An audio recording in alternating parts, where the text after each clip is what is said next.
नमो अर्हन्ताणं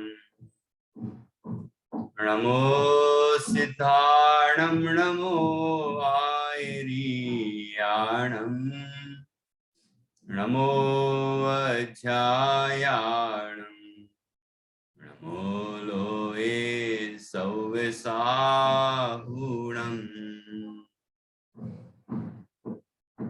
मंगलम भगवान वीरो मंगलम गौतमो गणी मंगलम कुंद कुंदाद्यो जैन धर्मोस्तु मंगलम सर्वमंगल मांगल्यम सर्वकल्याणकारकम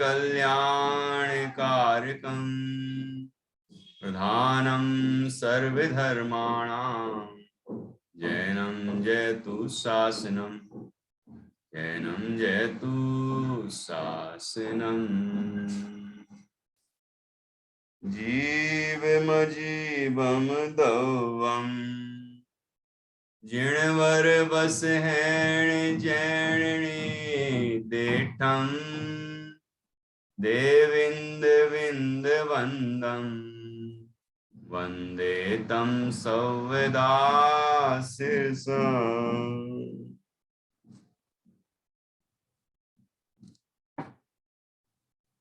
आचार्य श्री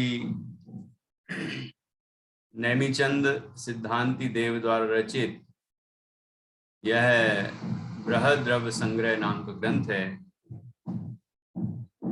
इसका तीसरा अधिकार चल रहा है और उसमें 47 नंबर की गाथा हो चुकी है।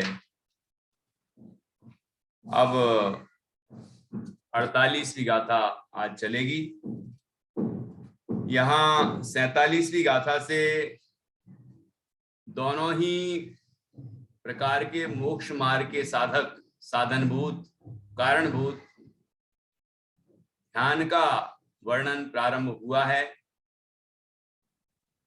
जिस ध्यान से निश्चय और व्यवहार दोनों तरह के मोक्ष मार्ग की सिद्धि होती है, उस ध्यान का स्वरूप यहाँ बताया जा रहा है। आचार्य ने हम सभी को ये प्रेरणा दी है कि हम सभी ध्यान करें, क्योंकि ध्यान से मोक्ष मार्ग की सिद्धि होती है और मोक्ष मार्ग से मोक्ष की प्राप्ति होती है।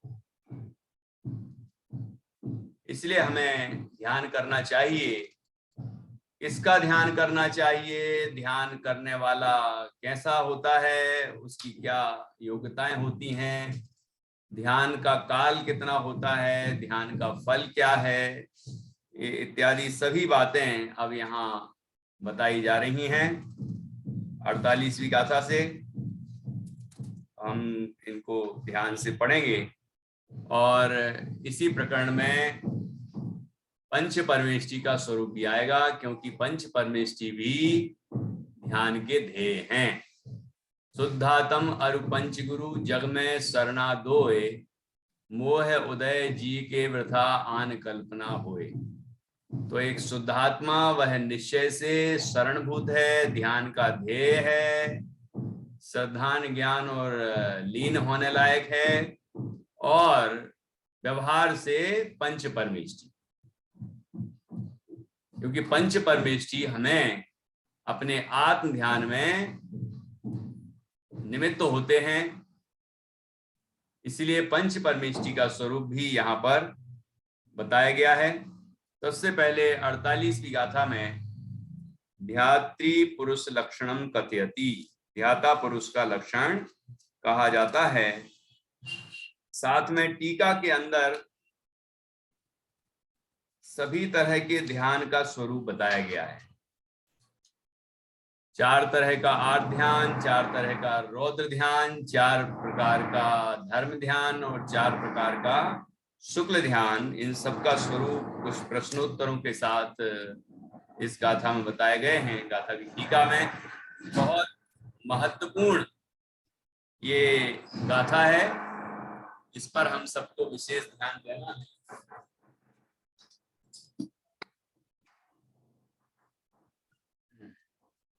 तो गाथा पढ़ेंगे पहले 48वीं, उसके बाद फिर टीका पर चर्चा करेंगे।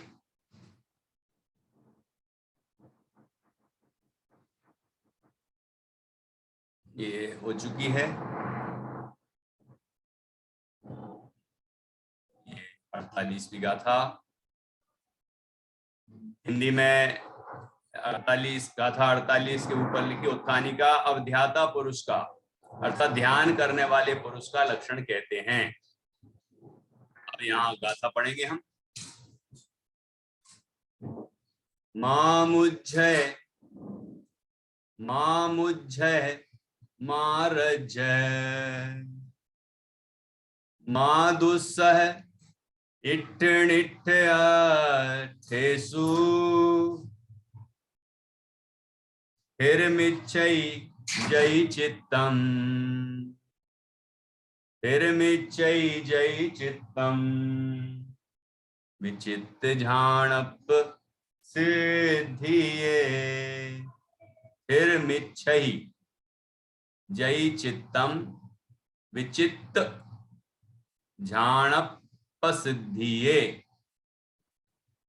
मामुज्झय मारज्जय मामुज्झय मारज्जय दुस्सह दुस्सह इट्ठिणिट्ठ अट्ठेषु हिरमिच्छहि जयि चित्तम् विचित्त झाणप सिद्धिये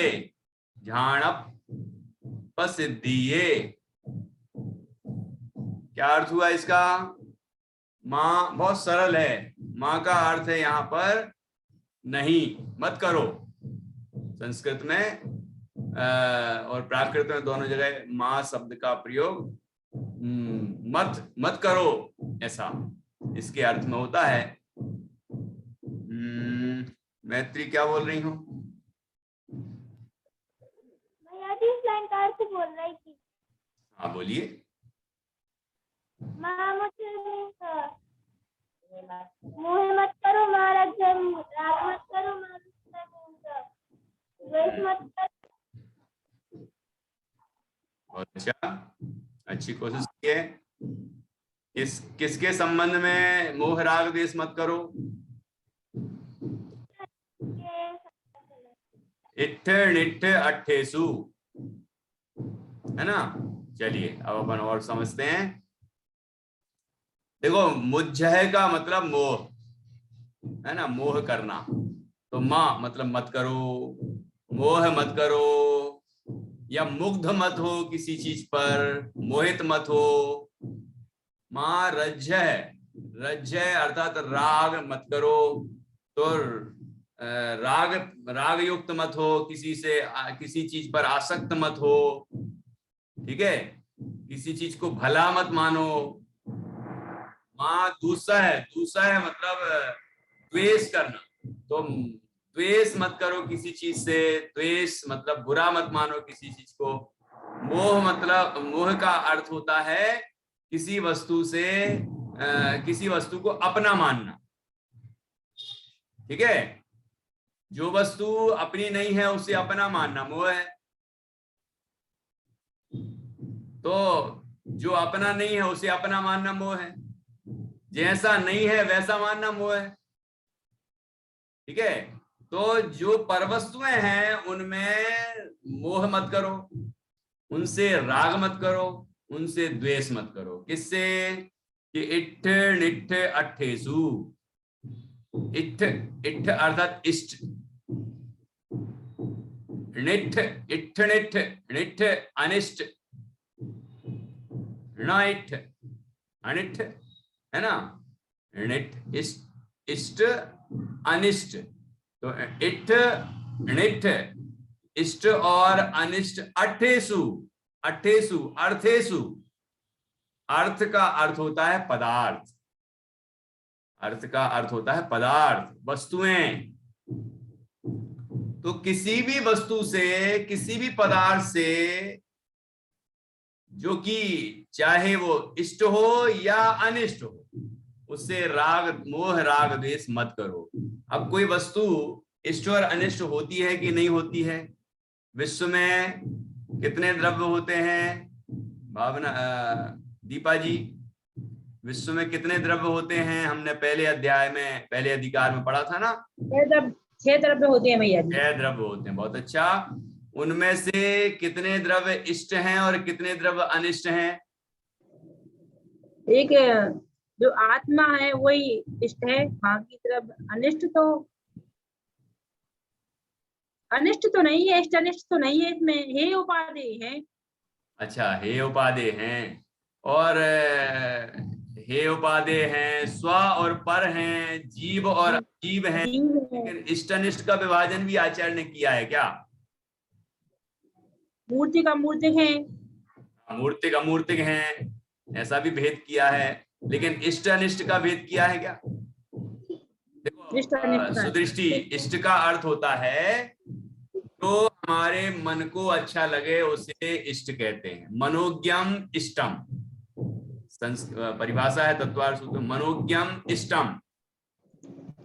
मन को जो अच्छा लगे, हमें जो अच्छा लगे उसका नाम इष्ट, ठीक है? और हमें जो अच्छा ना लगे उसका अर्थ है अनिष्ट। अमनोज्ञम अनिष्टम, जो चीज हमें अच्छी नहीं लग रही मतलब अनिष्ट है हमारी, चीज हमारे लिए अच्छी लग रही अर्थात वो इष्ट है।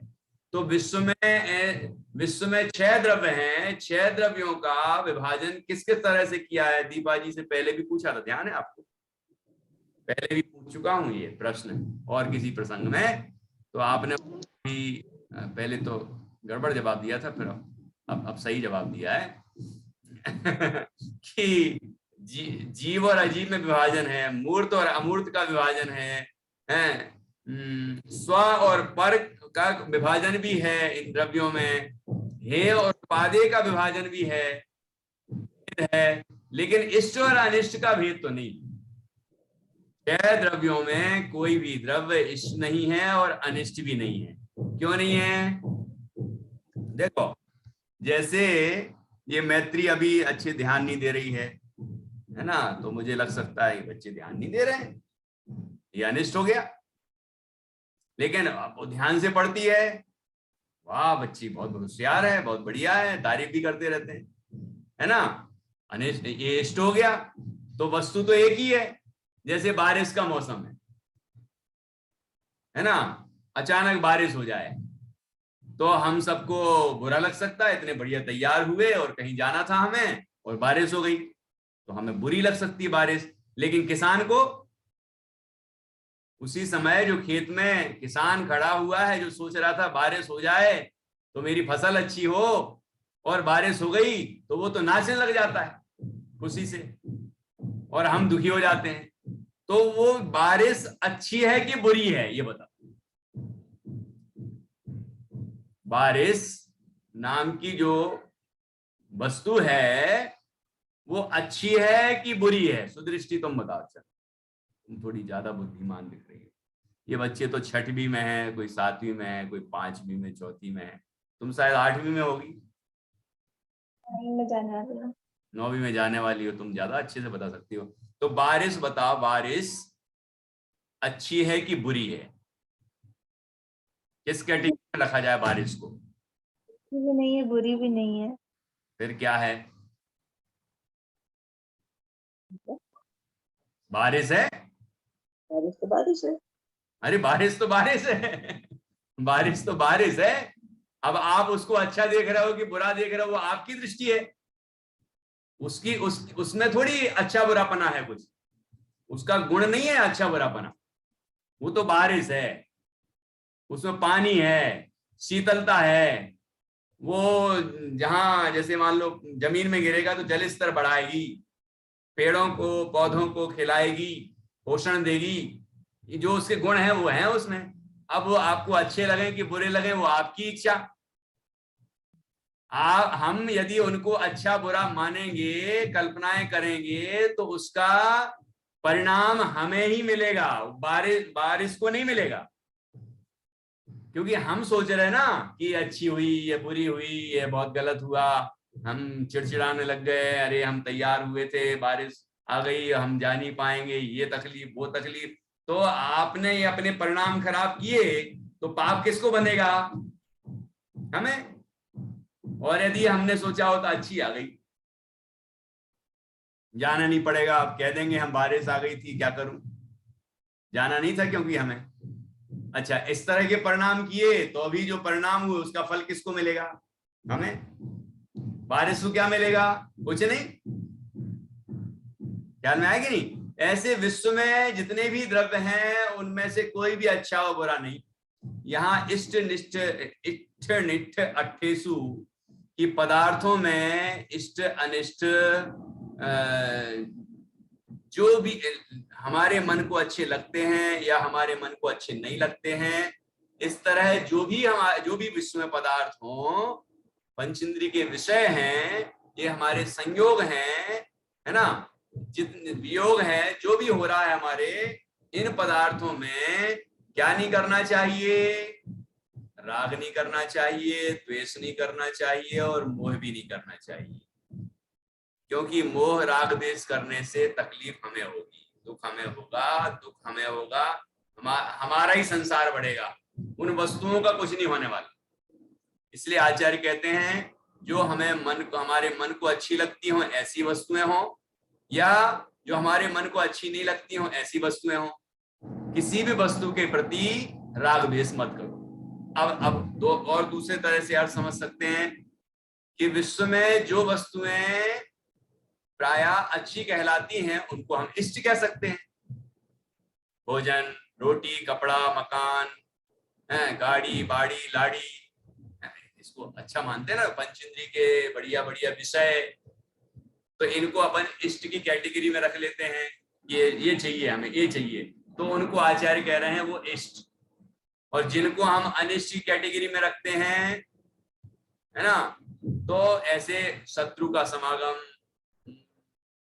अतिवृष्टि होना या बीमारियां होना, है ना, ऐसी जितनी भी चीजें हो, अब शब्द बोले कोई हमारे लिए, हमारे काम बिगड़ जाएं, ये सब अनिष्ट। तो अनिष्ट नहीं चाहता व्यक्ति, इष्ट चाहता है व्यक्ति। तो ऐसे कोई भी पदार्थ हो विश्व में, उन पदार्थों के प्रति मोह मत करो, राग मत करो, द्वेष मत करो। फिर क्या करें? क्यों मैत्री, फिर क्या करें? जान्या बता रही है कुछ। हाँ, फिर क्या करें? हैं? जानते देखते रहो बस। हैं, क्या बोले?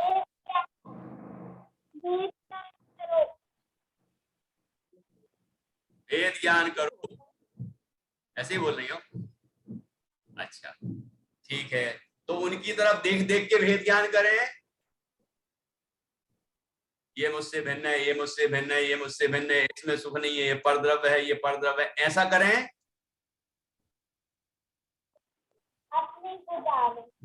हाँ, ये जब पर हैं तो मैं कौन हूं, स्वा कौन है?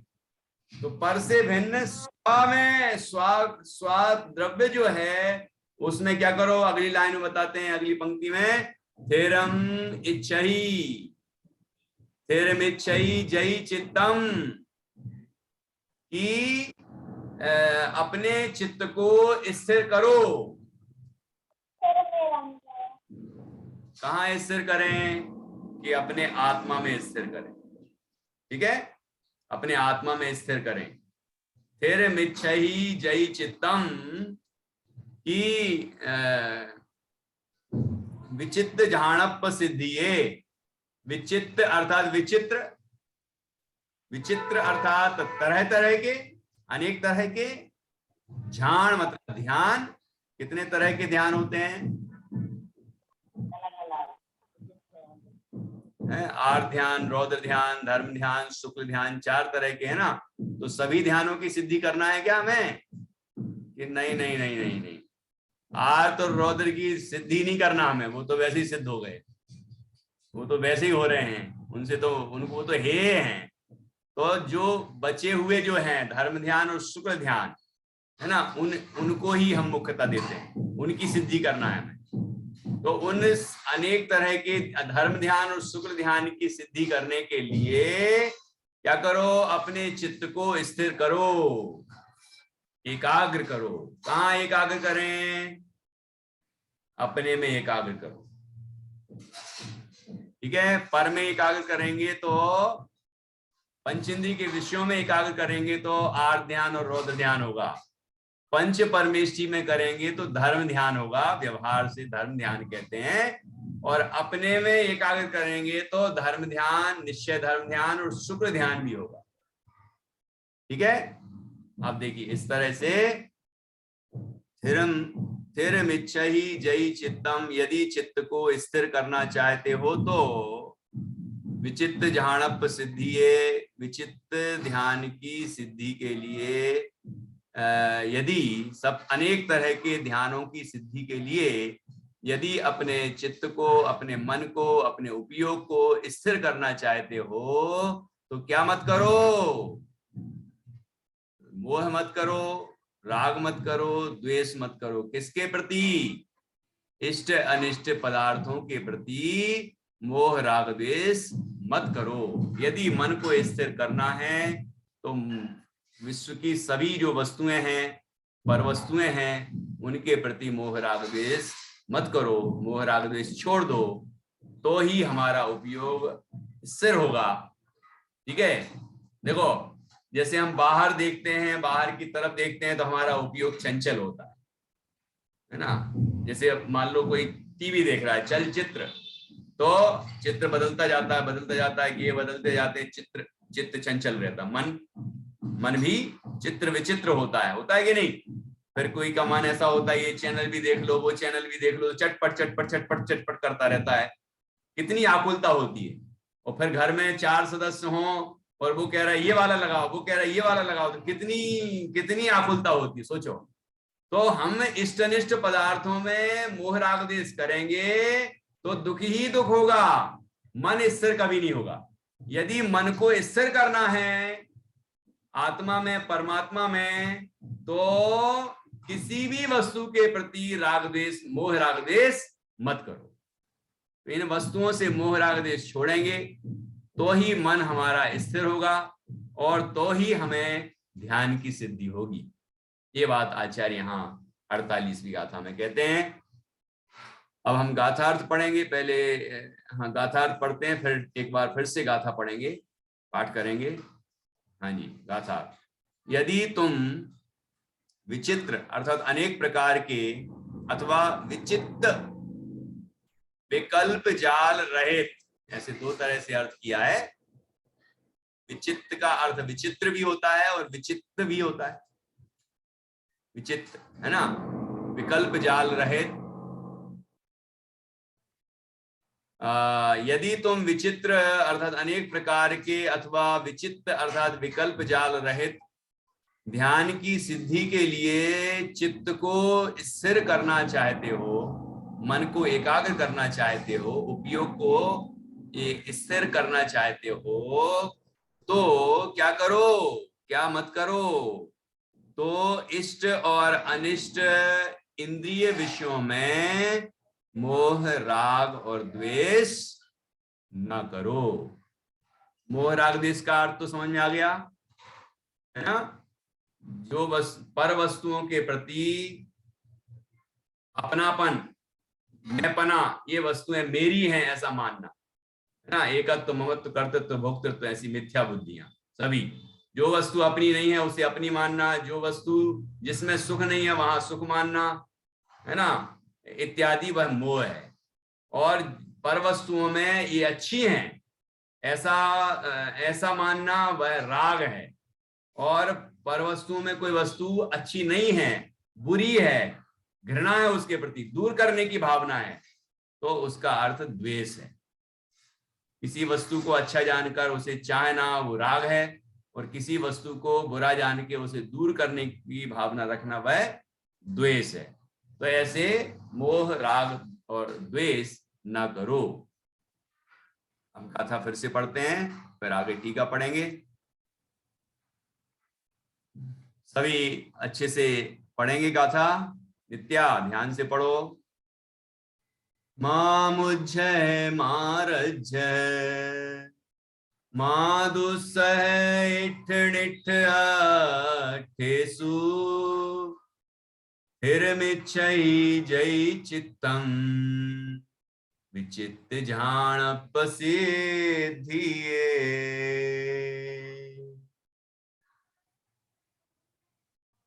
टीका।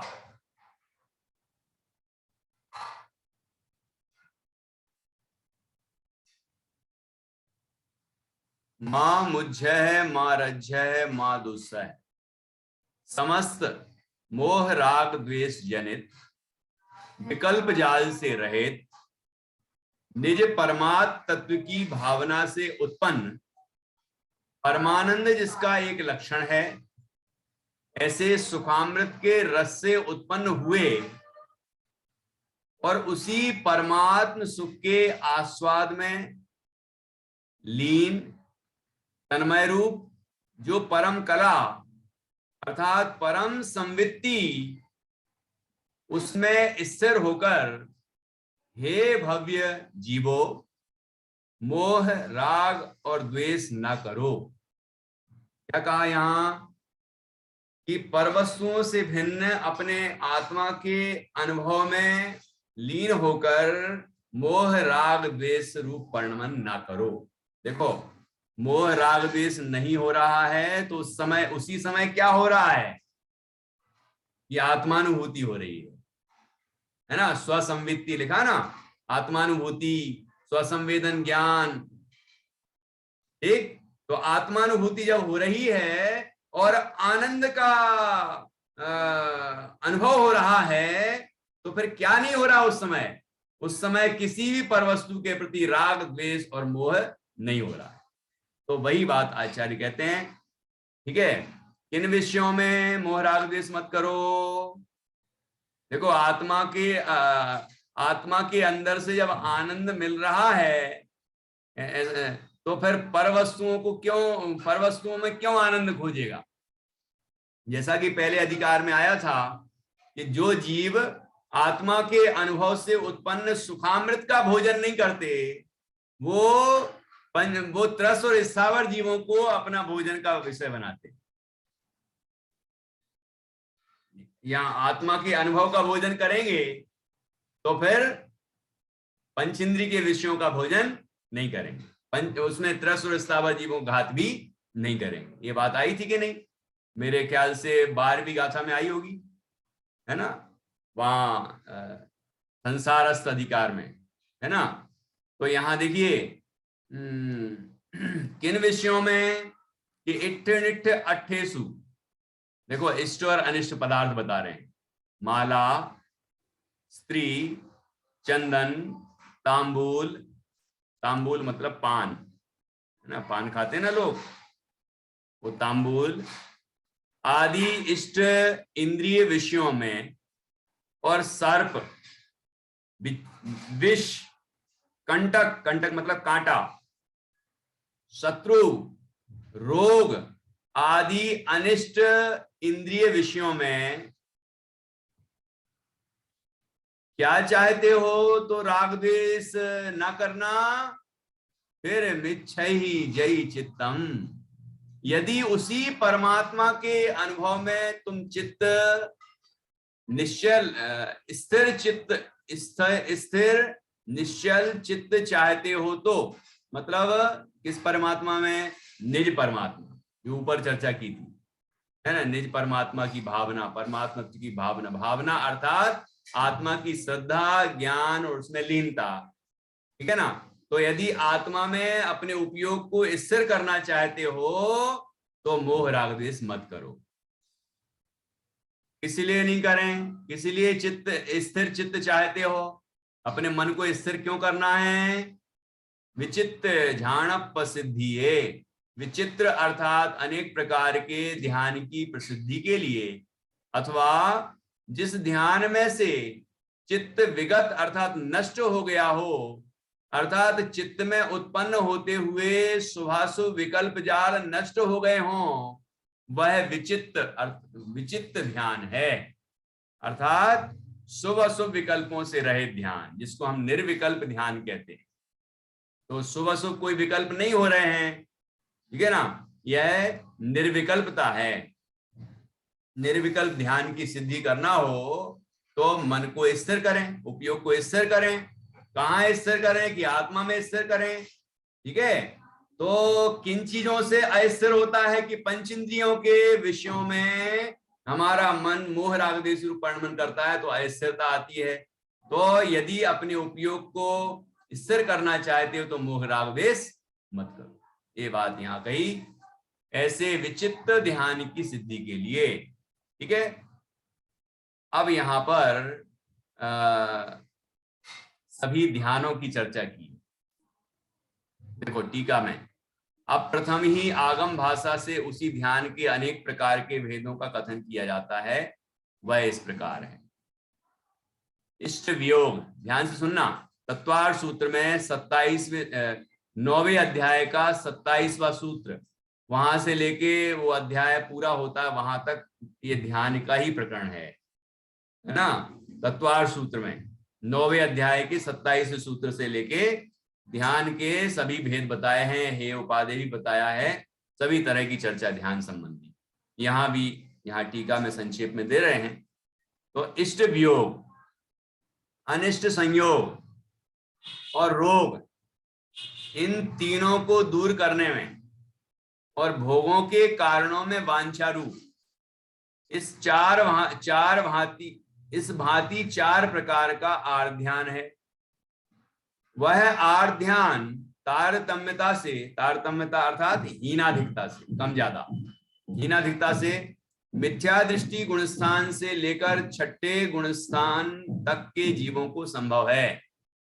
वह आर्त ध्यान यद्यपि मिथ्या दृष्टि जीवों को तिरंच गति के बंध का कारण होता है, तो भी जिस जीव को सम्यक प्राप्त होने से पहले तिरंच आयु बन गई हो, उसके अतिरिक्त अन्य सम्यक दृष्टि को वह आर्त ध्यान तिरंच गति का कारण नहीं होता है। ठीक है। प्रश्न, कारण कैसे नहीं होता है? उत्तर, स्वशुद्धात्मा ही उपादेय है। ऐसी विशिष्ट भावना के बल से तिरंच गति के कारणभूत संक्लेश भाव का उसको अभाव होने से, ठीक है। देखो, तिरंच गति किसको बनती है आर्त ध्यान से? कि मिथ्या दृष्टि को बनती है, सम्यक दृष्टि को नहीं बनती है। जिसको सम्यक दर्शन हो गया उसको तिरंच गति का बंध नहीं होता, लेकिन गति पहले से बांध ली है, आयु तिरंच आयु पहले से बांध ली है, फिर सम्यक दर्शन हुआ तो तिरंच गति में तो जाएगा, जैसे कि अपन ने अन्यत्र पढ़ा है ना। लेकिन भोग भूमि का तिरंच होगा। सम्यक दर्शन हो गया और फिर आर्त ध्यान हो रहा है तो उसे तिरंच गति बिल्कुल नहीं बंधेगी, ठीक है।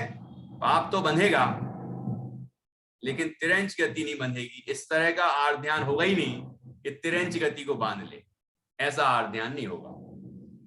क्यों नहीं होगा? क्योंकि उसे अपने शुद्धात्म तत्व की ही उपादेयता अनुभव आती है। वो आत्मा को ही उपादेय मानता है, फिर भी अपने आत्मा में उपयोग नहीं रहता तो पंचेंद्रिय के विषयों में भी जाता है,